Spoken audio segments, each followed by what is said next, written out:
downtown. Why? Because I worked with him. And I learned a lot of that from this guy. I worked with him, I planned with him. We went out, we met for over 3 years. And we made sure that everybody was happy. First of all, they didn't want cars going into their community.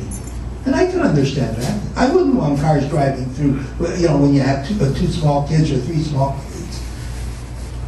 Or elderly parents. And we looped all the streets that the cars can't go from the office buildings and the condos from Yonge Street into their area on both sides of the street.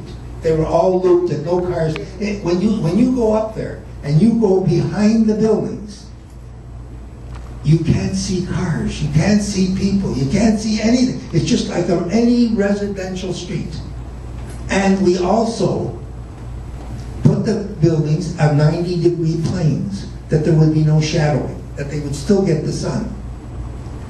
And everything that they were promised, you know, I don't know from making promises and then not keeping them. I wasn't a politician. I wasn't born a politician. I was a businessman. And you know, when you give your word, you got to keep your word. Otherwise, people don't trust you anymore. Today, I don't know what's going on with the politicians. You know, in what they're doing or how they're doing it, because I don't know how some of them get away with it. Like, you know, what's happening in Toronto right now.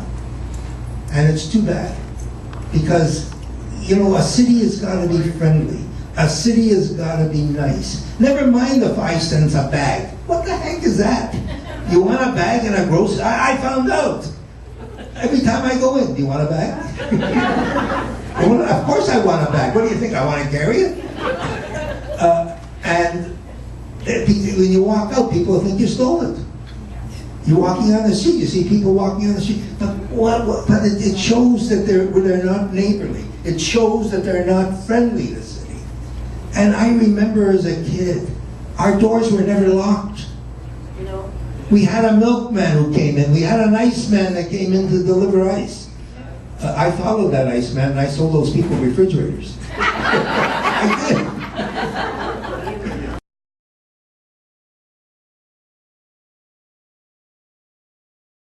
And, you know, but a city has got to be friendly. A city's got to be nice. Like when somebody is in a line and they're 3 cents short. Well, you still owe me 3 cents, and they're going to give the person the 3 cents. I do. Good for you. I do too. But you know, it's just not the same. And I don't see friendly people anymore. Like what they did with the boxing. You know, I was a kid that people used to get into fights. When somebody was down, they didn't kick them. They didn't jump on them. They didn't hit them. They walked away. It was over. Today, they're having fights at the Air Canada or wherever they're having it. They're going to have it. They kick, they hit, they can kill a guy. But there's nothing wrong with that. Where's the niceness in people? You know, I don't know how they ever permitted that, but they did. And the thing is, look, you've got to get the city back to being friends, to being nice, and to be friendly and neighborly. You know, a lot of people say, look for Mrs. and you'll find the person who will help you if you need it bad. And I hope that stays the same. I hope it stays true.